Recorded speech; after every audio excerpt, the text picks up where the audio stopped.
Weakness சொல்லுவாங்க. ஒத்துக்குளிக்கவாதிகளா? ஆமாம் sir, பயங்கர ஹார்ட் ஒர்க்கர் சார், பயங்கர உழைப்பாளி சார், நல்ல மனுஷன். ரொம்ப எனக்கு வந்து அவர்கிட்ட பிடிச்சது வந்து அவருடைய உழைப்பு, பயங்கர ஹார்ட் ஒர்க்குங்க. எனக்கு வந்துட்டு பாரதிதாஸ் சார் என்ன ஹார்ட் ஒர்க் பண்ணுவாரோ அந்த அளவுக்கு எனக்கு பிரமிக்க வச்சார். பாரதிதாஸ் சார் லைட்டாக அப்படி இருப்பார், அவர் வந்து வேலை செய்கிறதே தெரியாமல் செய்வார்.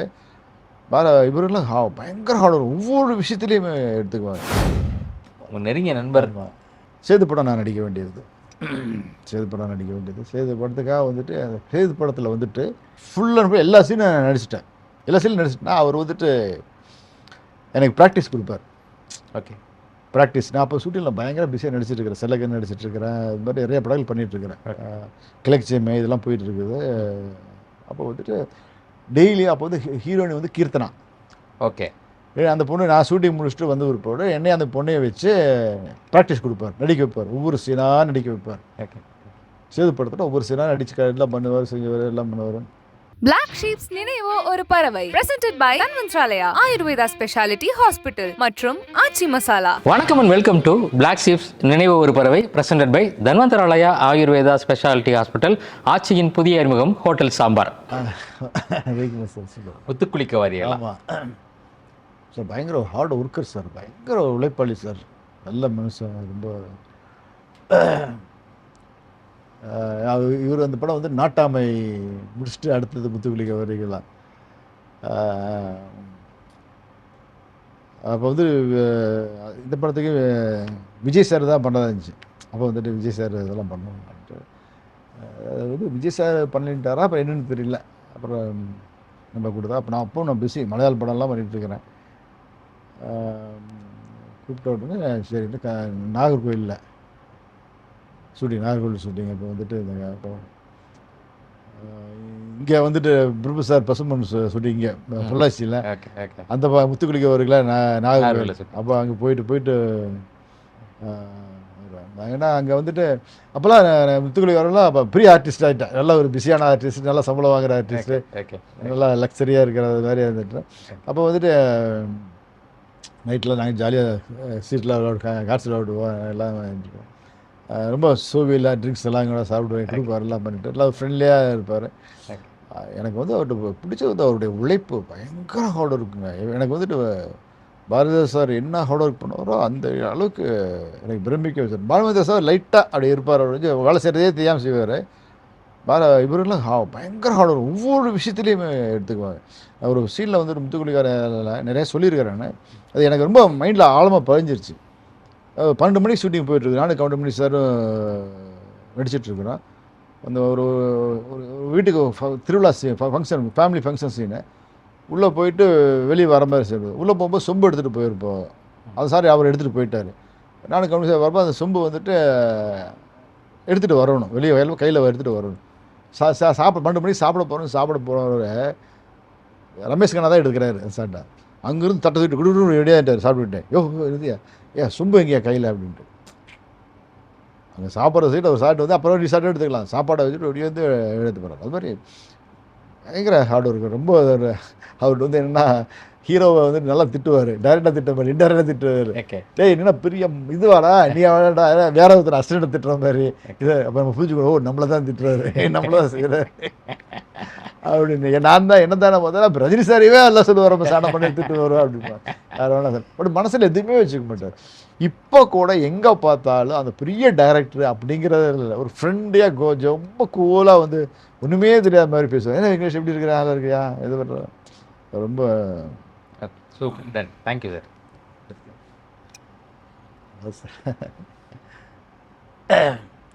என் தங்கச்சி படித்தவளை நீங்கள் சின்ன ரோல் பண்ணியிருக்கீங்கிறாங்க. உங்க என் தங்கச்சி படித்த படத்தில் சின்ன ரோல் ஒன்று நீங்கள் பண்ணீங்களா? இவரோட படங்கள் சும்மா அட்மாஸ்பியரில். ஆமாம். Okay okay okay. எனக்கு நான் எப்படி அவர் ரொம்ப மிஸ் பண்ணுவேன். எனக்கு ஏன்னா எனக்கு இந்த சந்திரமுகி 2 தான் எனக்கு வந்து இந்த ரெட் ஃப்ளவருடைய வரதுக்கு இன்னும் எனக்கு வேகத்தை உண்டு பண்ணிச்சு. ஓகே, சந்திரமுகி ஷூட்டிங் போனதுனால இன்னும் வேகத்தை உண்டு பண்ணிச்சு. Okay okay. வேகத்தை என்னன்னா அங்கே வந்துட்டு எல்லாம் சொல்லுவார், ரவி மரியா இவங்கெல்லாம் சொல்லுவாங்க, ஜோ நீ ஹீரோ மெட்டீரியல் நீ ஏன் கேரக்டர் இதெல்லாம் பண்ணுறீங்க, நீ இன்னும் அப்படியே இருக்கீங்க, ஃபிட்டாக இருக்கிறீங்க, நல்லா இருக்கிறீங்க, நீங்கள் ஹீரோ ட்ரை பண்ணலாம், ஏன் விட்டீங்க அதை பண்ணீங்க அப்படின்ட்டு டைரக்டர் சொல்லுவார், ரவி மரியாவும் சொல்லுவாப்பில்ல. இப்போ லாரன்ஸ் சார் பார்த்தேன், லாரன்ஸ் சார் அவர் யாருக்குரிய என்னோட ஏஜ் இதுதான் இருக்காரு. சரி இதுக்காக சொல்ல இம்ப்ரெஸ்ஸாக தான் எனக்கு வந்துட்டு அது நல்ல விஷயம் தான்.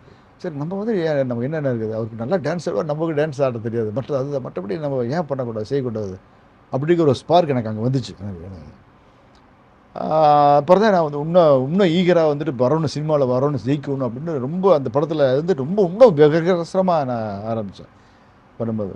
நான் இந்த படத்தை வந்துட்டு ரெட் ஃப்ளவரை வந்துட்டு நான் எப்போவுமே காட்டுவேன், சார்ட்டு போய் சொல்லும் போதெல்லாம் காட்டு, ஃபோட்டோவெல்லாம் இந்த வாசார்கிட்ட எல்லாத்தையும் காட்டுவேன், செல்லம் பண்ணுவேன். போய் இது டெய்லரை கொண்டு போய் அவர் வீட்டில் நான் அவருடைய மேனேஜர் விக்ரமன் இருக்கார், 2 பேரும் டைரக்டர்கிட்ட போய் ரெட் ஃப்ளவர் டெய்லரை காட்டினேன். டெய்லரை காட்டிட்டு பார்த்துட்டே இருந்தார். இன்னொருக்கா போடு பார்த்து, ஐயோ என்னையா பிரம்மாண்டமாக இருக்குதுயா, எவ்வளோ பட்ஜெட் இருக்கு. நான் கூட இந்த இந்த படம் வந்து ஒரு 50 கோடி இல்லாமல் எடுக்க முடியாது, எப்படியா எடுத்தேன். இல்லை சார் இந்த டைரக்டர் வந்துட்டு ஒரு டெக்னீஷியன், நல்ல டெக்னிக்கல் தெரிஞ்சவர் சார், எல்லா விஷயம் தெரிஞ்சவர் சார், நல்லா இப்போ இருக்கிற டெக்னாலஜியில் ஹேண்டில் பண்ணி தெரிஞ்சவர் சார், அந்த அந்த டெக்னாலஜியில் வந்துட்டு நம்ம அவ்வளோ படம் இல்லாமல் கூட எடுக்க முடியும் சார். நாங்களும் பெரிய பட்ஜெட் தான் எடுத்துருக்குறோம், பட் அவர் சொன்ன 50 கோடி இல்லை, அதுக்கூட கம்மியாக தான் எடுத்துருக்குறோம். அதனால் அந்த டெக்னிக்கல் தெரிஞ்சவர் சார், அதனால் வந்துட்டு நம்ம நீங்கள் சொல்கிறதில் பாதி தான் சார் பண்ணியிருக்கிறோம் அப்படின்னு. ரொம்ப நல்லா இருக்குதுயா, பெரிய இருக்கியா, அந்த டைரக்டருக்கு ஃபோன் போட்டு போட்ட உடனே பேசணும் உடனே டைரக்டர், இந்த ரெட் ஃப்ளவர் டைரக்டர் ரொம்ப சாப்பிட்டு ரொம்ப என்ன சார் பயங்கர மூலக்காரன் சொன்ன பாராட்டணும். அப்படியே சார் நல்லா இருக்கா சார், ஐயோ செம்மையாக இருக்குதுயா, நான் வந்துட்டு யாருமே சொல்ல மாட்டேன், ஒரு டைரக்டர் இன்னொரு டைரக்டர் வந்துட்டு சொல்ல மாட்டேன், ரொம்ப இது நல்லா இருக்குது, ஓகே அவ்வளோ இம்ப்ரெஸ் ஆகி சொன்னார், ரொம்ப நல்லா இருக்குதுங்க சார், சிஜி ஒர்க்கெலாம் வந்துட்டு அவ்வளோ அருமையாக இருக்குது, நேச்சுரலாக இருக்குது அப்படின்னு. யார் சிஜி பண்ணேன் சார், நான் தான் சார் பண்ணேன், நீங்கள் பண்ணீங்களா, ஆமாம் சார். இந்த டைரக்டர் வந்துட்டு சிஜியில் வந்துட்டு ஆண்ட்ரூஸ் பாண்டியன் வந்துட்டு சிவாஜி, எந்திரன் 2 இது மாதிரி எல்லா படத்துக்கும் ஒர்க் பண்ணவர். ஓகே. அப்புறம் வந்து ஐஸ்வர்யா ராய் எங்களுடைய இருக்கிற ரஜி சாரி பொண்ணு ஆக்கர்னு ஐஸ்வர்யா ராஜேஷ் இல்லை நடிகை Soundarya, sorry Aishwarya madam, Soundarya madam. Okay. அவங்க வந்து ஆக்கர்னு ஒரு ஆமாம் வச்சிருந்தாங்க. ஓகே. அதில் ஒர்க் பண்ணியிருக்காரு. ஓகே. அதில் ஒர்க் பண்ணியிருக்கேன் சார், நான் உங்கள் படத்துக்கெல்லாம் நான் வந்து வேலை செஞ்சுருக்கேன் சார். ஓகே ஓகே அப்படின்னு சொன்னேன். அப்படியா ஆமாம் சொல்லி வர சொல்லி பாராட்டினார் டைரக்டர். சூப்பர். அடுத்து சரி சரி.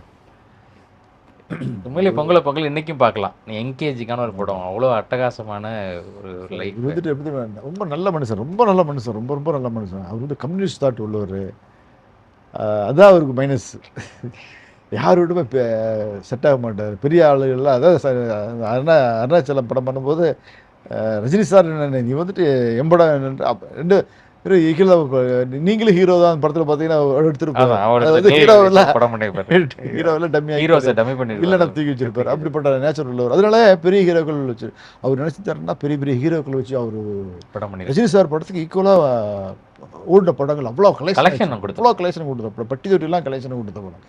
பெரிய ஹீரோக்கள் அவர் மெயின்டைன் பண்ணல, எதாவது ரொம்ப ஹார்ட் ஒர்க், நல்லா சாப்பிடுவார், நல்லா நம்மளே சாப்பிட வைப்பார். எப்படி இவ்வளோ ஆர்டிஸ்ட்டை மேனேஜ் பண்ணுறாரு? ஒரு 30 ஐயோ எல்லாருமே வந்துட்டு எப்படி ஸ்கூலுக்குள்ளே போனால் எப்படி ஆசிரியர் பார்த்தா எப்படி இருப்பாங்க, ஃபிங்கர் ஆன் த லிப் அப்படி தான் இருப்பாங்க. எல்லாருமே வந்துட்டு பயந்துட்டு வடிவேலு இருந்து சார் எல்லாருமே வடிவேல் சார் எல்லாருமே ரொம்ப இருப்பாங்க.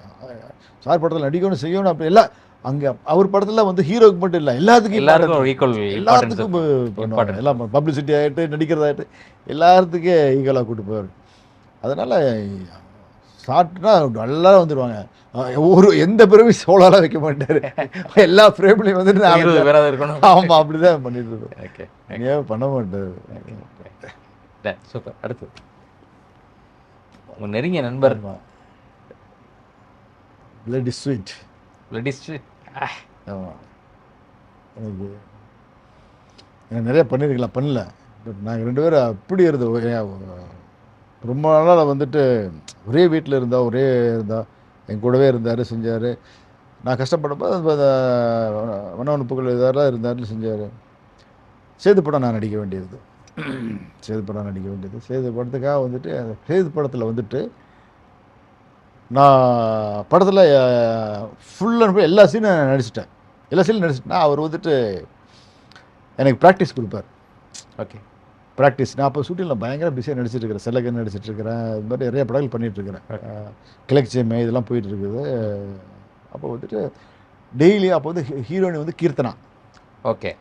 அந்த பொண்ணு நான் ஷூட்டிங் முடிச்சுட்டு வந்து ஒரு என்னை அந்த பொண்ணையை வச்சு ப்ராக்டிஸ் கொடுப்பார், நடிக்க வைப்பார். ஒவ்வொரு சீனாக நடிக்க வைப்பார். ஓகே. சேது படத்தில் ஒவ்வொரு சீனாக நடிச்சு எல்லாம் பண்ணுவார், செஞ்சவர் எல்லாம் பண்ணுவார். பண்ணி என்னாச்சு, அந்த படத்துக்கு வந்துட்டு தானுஷோடைய மேனேஜர் செல்வம் அவர் தான் ப்ரொடியூசர்.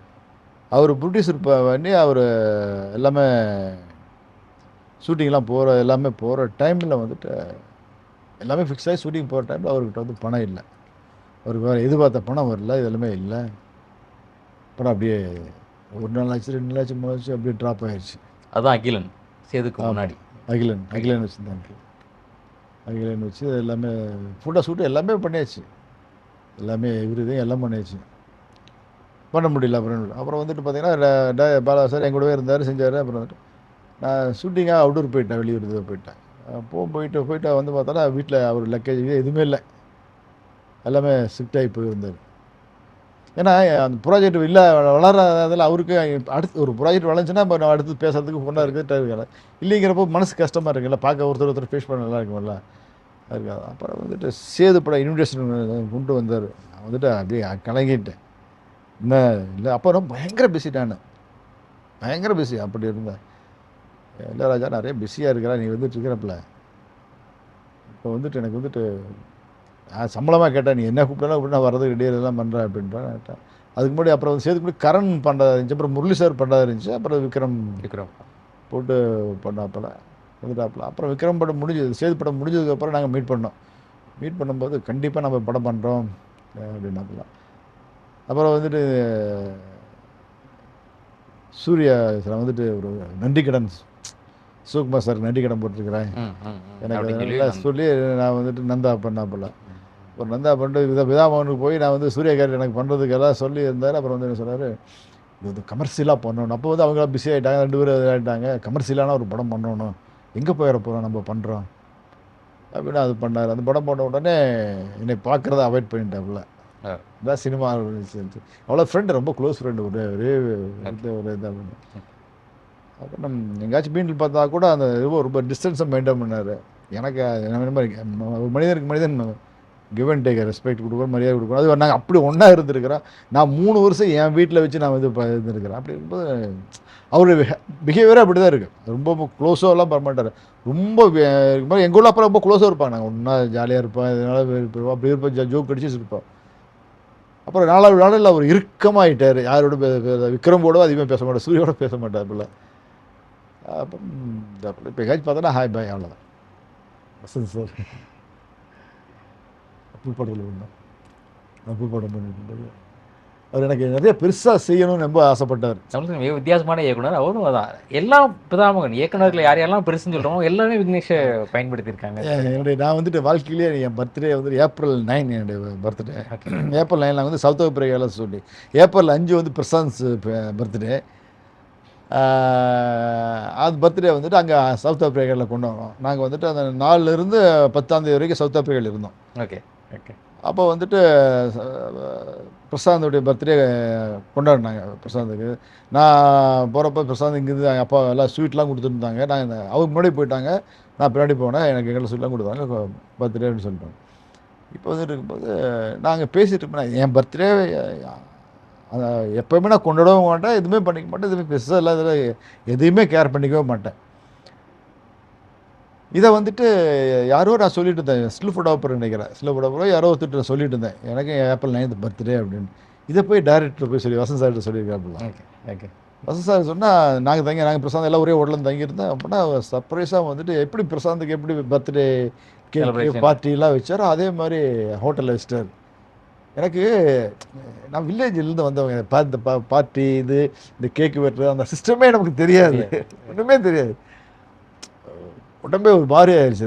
சார் நல்லா பண்ணுறேன் சார், எனக்கு தெரியாது, எனக்கு தெரியும், அவனை பற்றி தெரியும், பண்ணியா கேக்கு வெட்டியா அப்படின்ட்டு கேக்கு வெட்ட ஆயிடுச்சு. அது படத்தில் இன்னும் எனக்கு நிறைய சீனில் இருந்துச்சு. ஓகே அது சில விஷயங்கள் தலையீடுகள் நல்லா கொஞ்சம் குறைஞ்சிச்சு. Super super. ஓகே.